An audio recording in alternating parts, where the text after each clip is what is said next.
Bismillahirrahmanirrahim. Iyyaka na'budu wa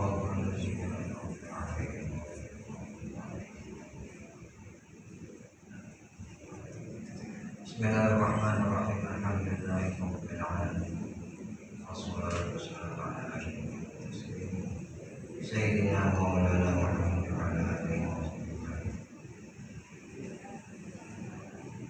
wa ala alihi wa sahbihi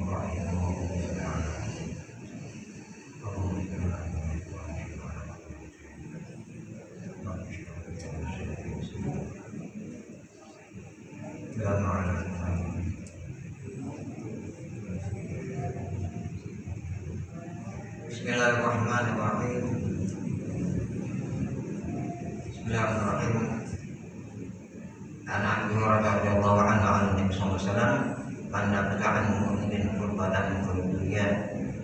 Nabi sallallahu alaihi wasallam qurbatan min yaumil qiyamah.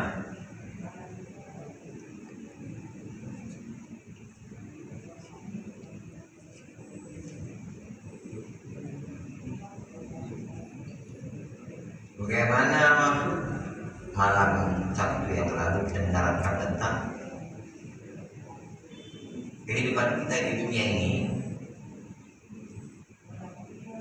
ternyata nilai seseorang itu dalam ibadahnya tidak hanya dilihat dari segi ibadah yang wajib atau sunat langsung kepada Allah, yaitu ibadah mahdhah.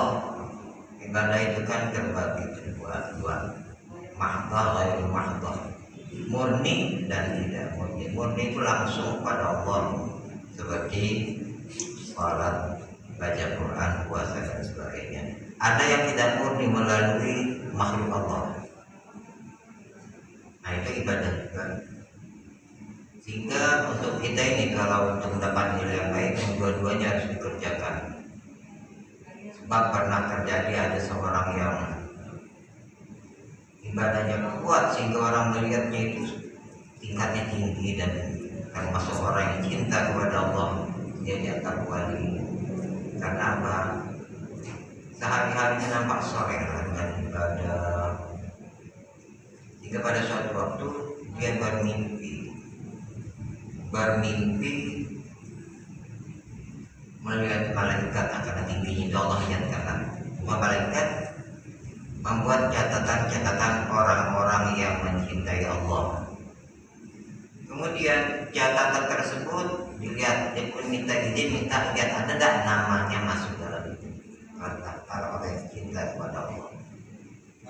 Sekali dilihat tidak ada namanya, nama tidak masuk dalam catatan tersebut. Padahal dia itu rajin, siang puasa, malam dia mulai bangun hidup untuk sholat, tahajudnya apa, itulah kerjanya. Tapi tidak masuk daftar, tidak termasuk orang yang mencintai Allah. Ditanya apa sebab? Kekurangannya ternyata begini, dia tidak begitu bersahabat dengan sekelilingnya, orang-orang yang ada di sekelilingnya. Sampai dikatakan ketika ada orang susah, kalau dia tidak mau menolong. Orang yang kesempitan, diam saja, tidak mau membantu. Nah, ternyata kesempurnaan itu sampai ke sana. Orang susah dibantu, orang yang kurang orang yang kesempitan dilapangkan, semampu-mampu dia lah. Makanya harus menyatakan barang siapa melampangkan nafkah mukminin kurbatan min qurbi dunya, nafasallahu anhu kurbatan min qurbi yaumil qiyamah. Barang siapa melampangkan dari seorang mukmin satu kesempitan saja, maka Allah akan melapangkan satu kesempitan di akhirat nanti. Nah, satu kesempitan di akhirat dibanding satu kesempitan di dunia jauh sekali. Kan di akhirat itu kan penuh huru-hara. Nabi saja merasa tidak sanggup untuk menolong masing-masing mengingatkan orang, memikirkan diri sendiri selama Ramadan. Nah, bahkan kadang-kadang sampai tidak ingat lagi dengan keluarganya. Itu ketika hisab, penghitungan amal kita. Makanya Rasulullah menambahkan, barang siapa yang melapangkan kesempitan seseorang mukmin, maka Allah akan melapangkan juga kesempitan di akhirat. Terus lagi, waman yasara ala muslimin yasarallahu alaihi wasallam. Barang siapa menolong, memudahkan orang yang kesukaran, Allah akan menolong juga, akan memudahkan juga baginya urusan di dunia dan akhirat. Terus waman satara musliman satara musliman, barang siapa orang yang menutup aib cacat celah orang muslim yang lainnya, Allah juga akan menutup aibnya di dunia dan akhirat. Nah, yang paling susah ini menutup cacat aib orang. Kita kan yang namanya ghibah. Ghibah itu kan paling sering, tidak peduli laki-laki perempuan, khususnya perempuan. Kumpul-kumpul adalah orang yang bermuka. Nah, ini kita tuh jadi kita ingat begini ya, namanya ghibah. Ghibah itu artinya begini, zikru akhihi, menyebutkan tentang seseorang, khususnya orang sesama Islam. Apabila orang tersebut mendengarnya dia tidak suka, artinya aibnya dibuka. Kalau kita dia ada dosa kita buka depan orang lain, kalau dia dengar tidak suka, itu namanya ghibah. Kalau kita buka, Allah juga akan membukakan aib kita nanti di dunia dan akhirat. Di akhirat itu memang dibukakan. Itu satu, itu paling susah aja. Yang kedua, pahala kita itu, kalau kita buat pahala kita pindah kepada orang yang kita ghibah. Kalau pahala kita habis setiap hari ya ghibahnya ngumpet, maka dosa orang itu diberikan kepada kita. Nah, ini yang paling susah. Sehingga pernah terjadi itu kan pada zaman Rasulullah SAW, ada perempuan, 2 orang perempuan. Sekali 2 orang perempuan itu ini bulan puasa. Memang kerjanya ngomongkan orangnya puasa. Suatu waktu itu kehausan dia, haus. Kemudian dia mengutus seseorang supaya minta izin berbuka puasa, tidak tahan lagi puasanya. Kata Rasulullah, ini ya, ambil ceper, coba kau muntah di situ. Sekalinya ambil ceper dia muntah, yang keluar apa? Darah, daging. Kata Rasulullah, kau tuh tidak puasa sebab kau mengumpat, jadi pahala puasa itu sudah habis. Dan yang itu yang kau makan, kau udah makan daging orang yang kau umpat atau kau gunjingkan gitu. Nah, itu pada zaman Rasulullah langsung lain dengan sekarang. Terus sekarang udah nampak kan? Kalau orang dulu langsung dinampakkan ke Allah di zaman Rasul. Itu nanya kita ini diajarkan supaya menutup aib. Saya punya guru. Kalau saya coba bicarakan orang lain, dia langsung lari. Atau juga akhirnya saya tak berani lagi ngomongkan orang lain. Kalau orang itu gini, dia pasti dia membela, karena mengurangi amal baik kita. Rugilah dia. Itu man satara musliman satara Allah berdunia wal akhirat. Barang siapa yang menutup aib cacat celah orang lain, Allah akan menutup cacat celahnya juga di dunia dan akhirat. Tapi kalau kita ini menceritakan aib orang lain, tujuannya supaya orang alim itu diberikan, misalnya kita beritahu kepada hakim pengadilan supaya dia itu diadili karena berbuat jahat. Itu lain lagi ceritanya. Bukan hanya sekedar menyebarkan saja, maka itu tidak boleh. Tapi ada waktu-waktu yang boleh. Ya, karena itu namanya ibadah, melalui manusia. Bismillahirrahmanirrahim. Di sini disebutkan bahwa kan kita terang bahwa satu perbuatan baik akan dibalas 10 baik, 10 perbuatan akan dibalas 10 oleh Allah berupa ganjaran sekali. Tapi di sini disebutkan bahwa barang siapa melepaskan man nafasa kurbatan min kurabi dunya nafasallahu kurbatan yaumal qiyamah. Barang siapa melepaskan satu kesempitan di saudaranya di dunia, maksud saudara ini khususnya sesama muslim, Allah akan melepaskan juga satu kesempitan di akhirat. Ingat ya, bahwa kita ini pasti menuju ke sana. Yang dimaksud ini akad mana yang 10 dekatnya satu perbuatan baik ya 10 khususnya di dunia. Tapi kenapa satu kesempitan dibalas satu? Ini terangkan bahwa satu kesempitan itu dia bermacam-macam di akhirat, tidak sama dengan kesempitan di dunia. Contohnya, kita mulai dibangunkan dari kuburan, itu sudah namanya haul. Ya, haul itu huru hara, itu berkaitan itu. Ya, misalnya kesukaran di padang mahsyar. Padang mahsyar itu banyak. Mulai digiring ke sana ada sukar, berdiri nunggu keputusan ada sukar. Kemudian hisabnya, mizan timbangan amalnya, kemudian mengelompokkan kita kelompok yang mana. Kita kan akan dikelompokkan menurut keadaan kita. Yang mana kita itu kan digiring seperti kata-kata dalam tafsir Yasin itu, bahwa setiap orang itu akan dikumpulkan dengan pemimpinnya. Siapa yang kita ikuti itulah yang memimpin kita. Memangnya kalau Islam di paling depan adalah Rasulullah memegang namanya bendera Liwaul Hamdi. Ada lagi agama-agama lain.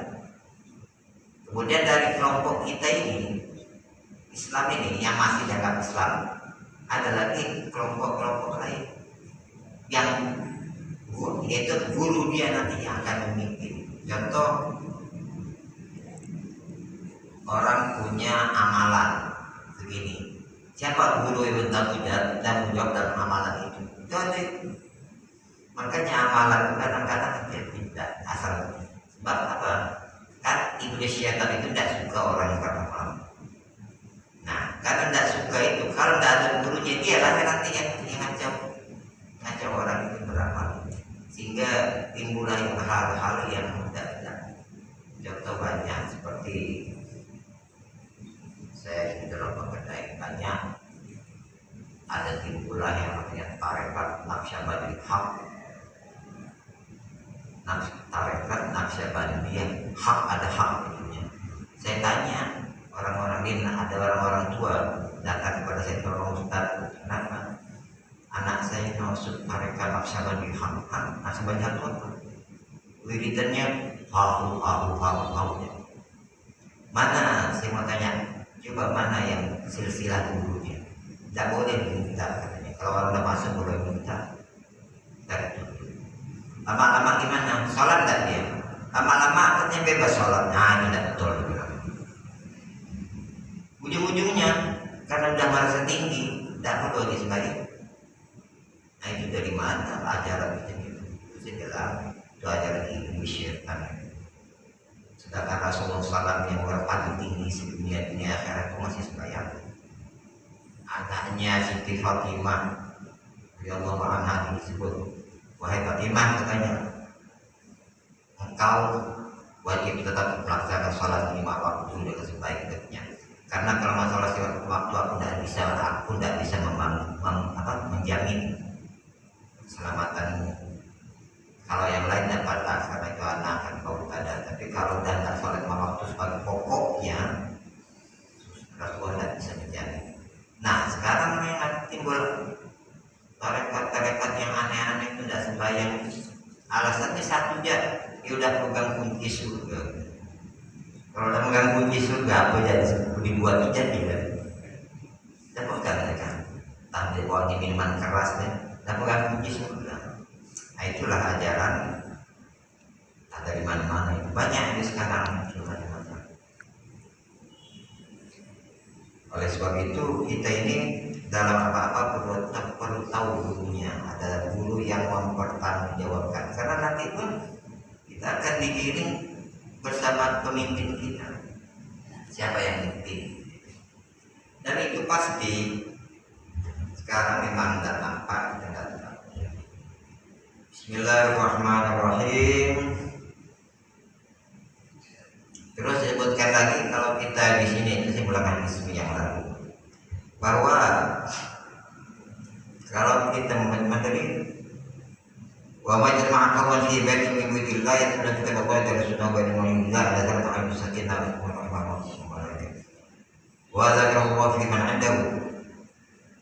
Orang yang berkumpul di dalam membaca Al-Qur'an, maka Al-Qur'an atau berzikir lah segala macam lah, bahwa ingat bahwa di situ Allah menurunkan rahmatnya untuk ketenangan hati kita, sakinah namanya.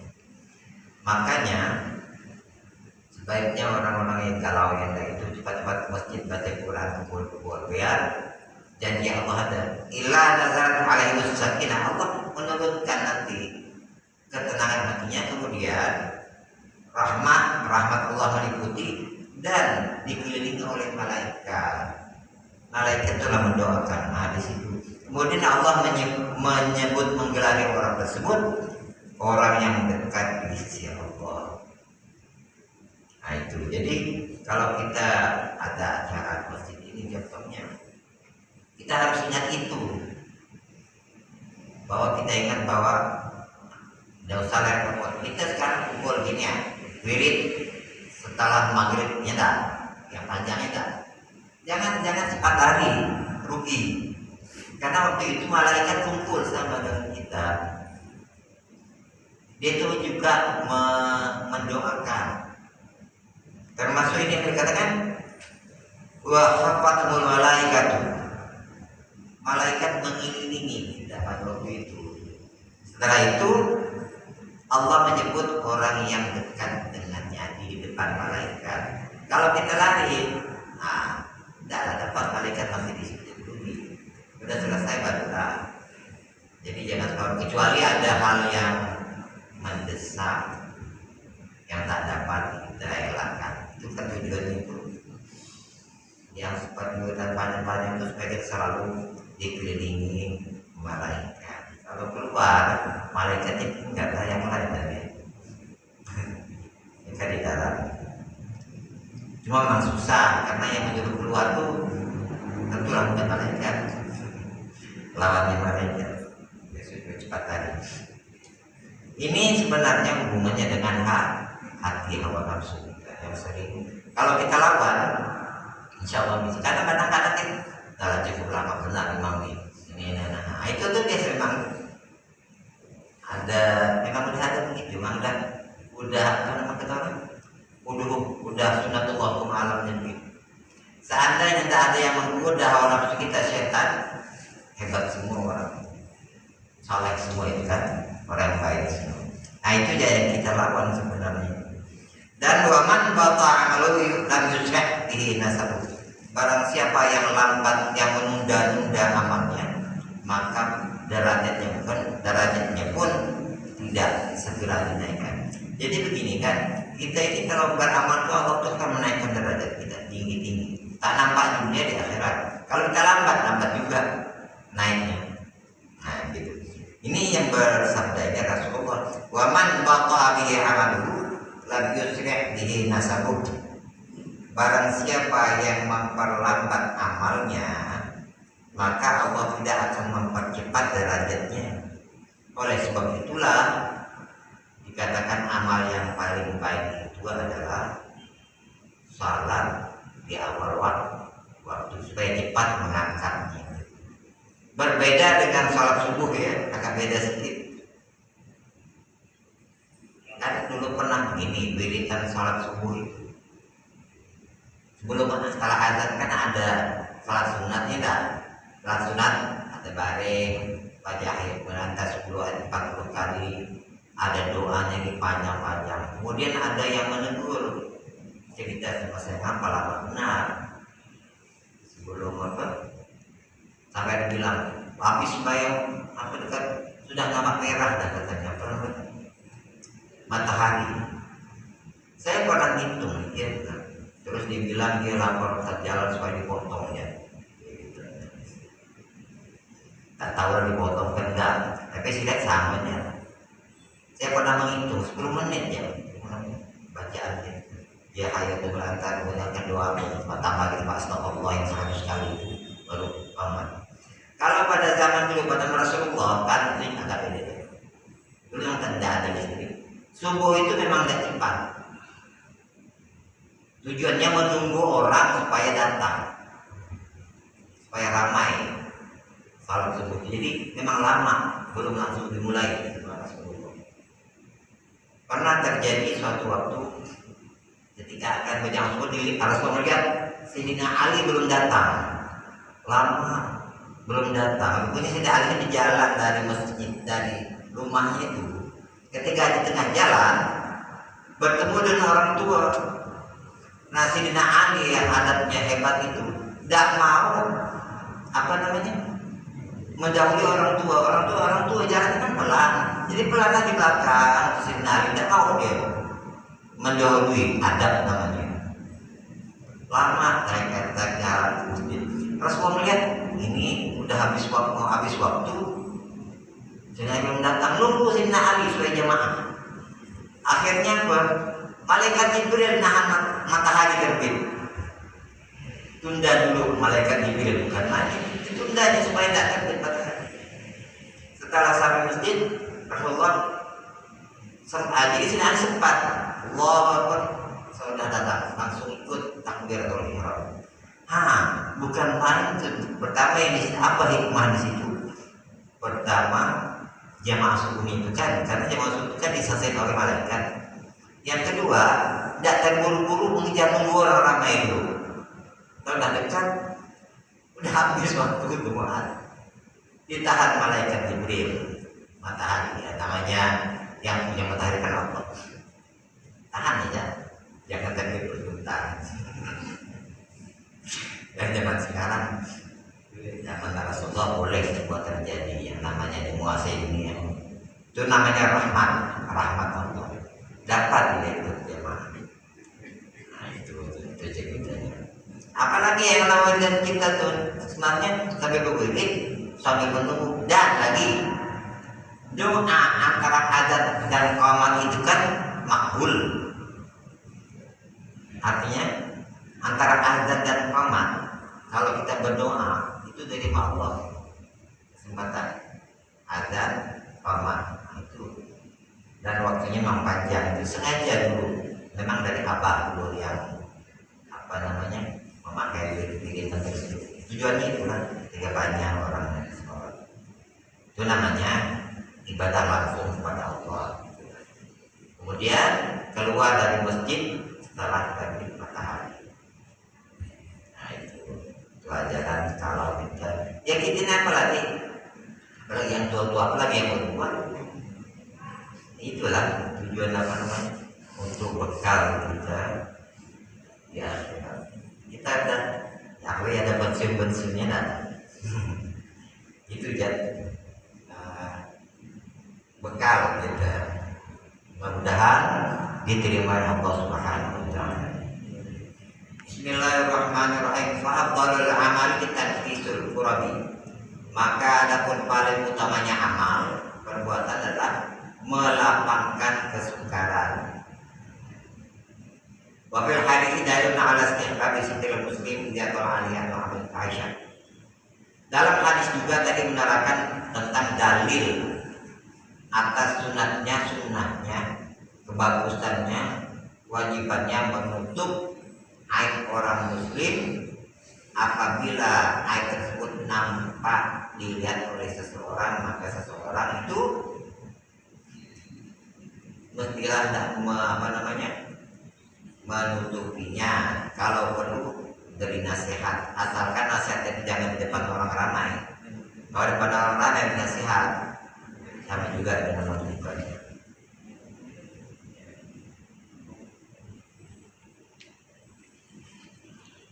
Allah Ta'ala innal ladzina yuhibbuna an tashi'a al-fahsha fil ladzina amanu lahum adzabun alim fid dunya wal akhirah. Allah berfirman, sesungguhnya orang-orang yang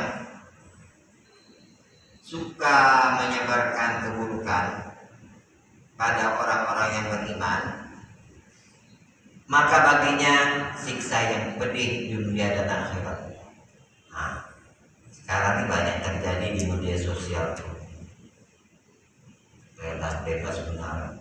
Tiap hari yang saya baca hanya fitnah dari mana-mana. Tidak, juga laporkan sejarah. Dan ingat bahwa nanti pun itu benar. Wal mustahabu lil insani zakat damban aisra nafsihi.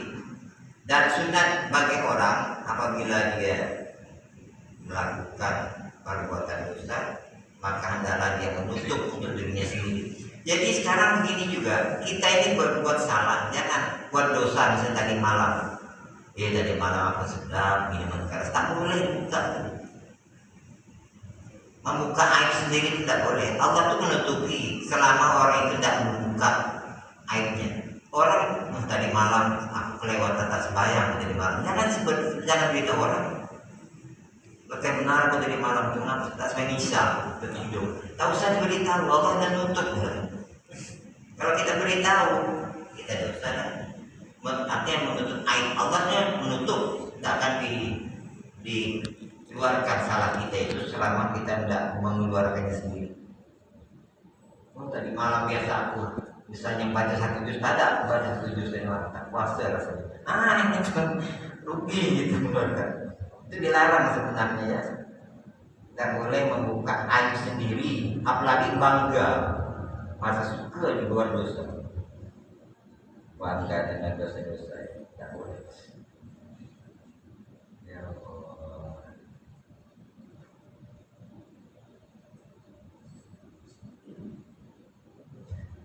Bismillahirrahmanirrahim. Ini sebenarnya hubungannya dengan adab. Adab itu kan jadi begini lagi. Kita beribadah kadang-kadang merasa nikmat, nyaman ya ibadah. Kadang-kadang tidak, tak ada rasa apa. Itu hubungannya dengan adab. Adab kepada Allah dan Rasul. Kadang kita masih nyaman, entah itu sholat atau baca Quran. Kadang-kadang tidak terasa habis sembahyang, udah habis dah sholat, udah selesai. Saya pernah sekarang seulang sholat saya, udah selesai, tidak terasa apa-apa. Pas sembahyang, itu hubungannya adalah dengan adab kepada Allah. Adab itu antara lain suka, yang paling jelas suka mengakhir-akhirkan waktu. Nanti ya masih ada waktu. Kita tidak tahu dekat, kira-kira 5 menit habis baru ada etika kepada Allah. Satu, yang kedua seperti adab mulai kita wudhu. Kita wudhu pun tidak ingat sama Tuhan. Itu ada ngobrol sambil berwudhu. Hilanglah semua. Sekali lagi, ketika dekat sembahyang masih ngomong sama orang, sama kawan. Udah imam udah sembahyang depan, kita mau takbir masih sempat ngomong sama kawan. Itu adab itu sebenarnya. Itu sebenarnya tidak bisa. Kalau dari segi adab. Jadi sembahyangnya pun udah dekat takbir ngomong. Allahu Akbar, mana ada persiapan? Itu menghilangkan kenikmatan nikmatnya beribadah. Kalau sedisah atau hendaknya itu kan kita nggak tahu rukun-rukunnya ya, mana yang membatalkan. Hanya dari segi adab. Demikian juga setelah sholat ada adabnya. Tunggu dulu, karena kita baru saja kita ini akan menghadap Allah, kemudian setelahnya itu kita baru saja menghadap Allah. Makanya baca istighfar. Mengapa habis sholat baca istighfar 3 kali? Astagfirullahaladzim 3 kali. Kan istighfar itu kan kita mohon ampun kepada Allah. Kenapa pula habis kita berbuat baik kita minta ampun? Ya tak? Biasa kan orang kita minta ampun tuh kalau kita buat dosa.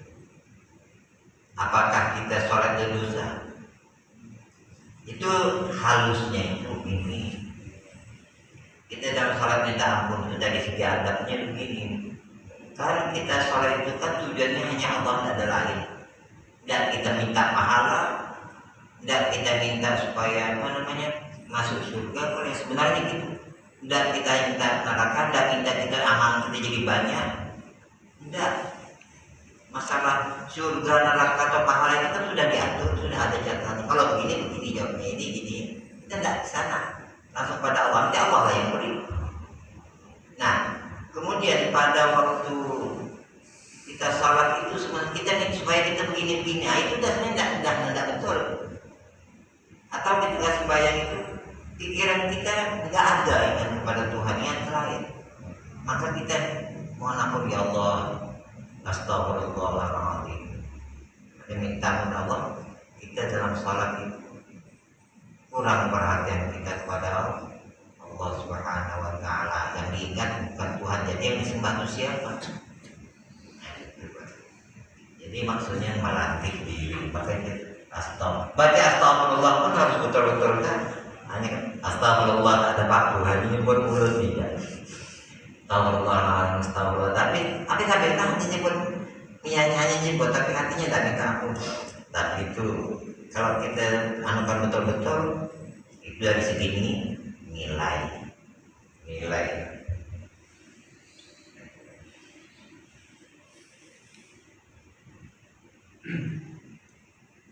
Ya Allah, bismillahirrahmanirrahim. Karena hadis yang lain.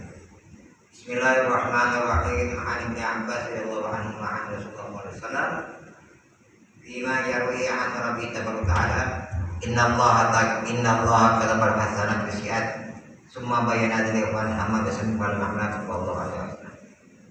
Bismillah dari Ibnu Abbas radhiyallahu anhu dari Rasulullah sallallahu alaihi wasallam bima dalam hadis yang diriwayatkan oleh Rasulullah dari Tuhannya, itu hadis qudsi. Hadis qudsi ini Allah berfirman, kemudian Rasulullah menyebutnya kembali, tapi bukan Quran.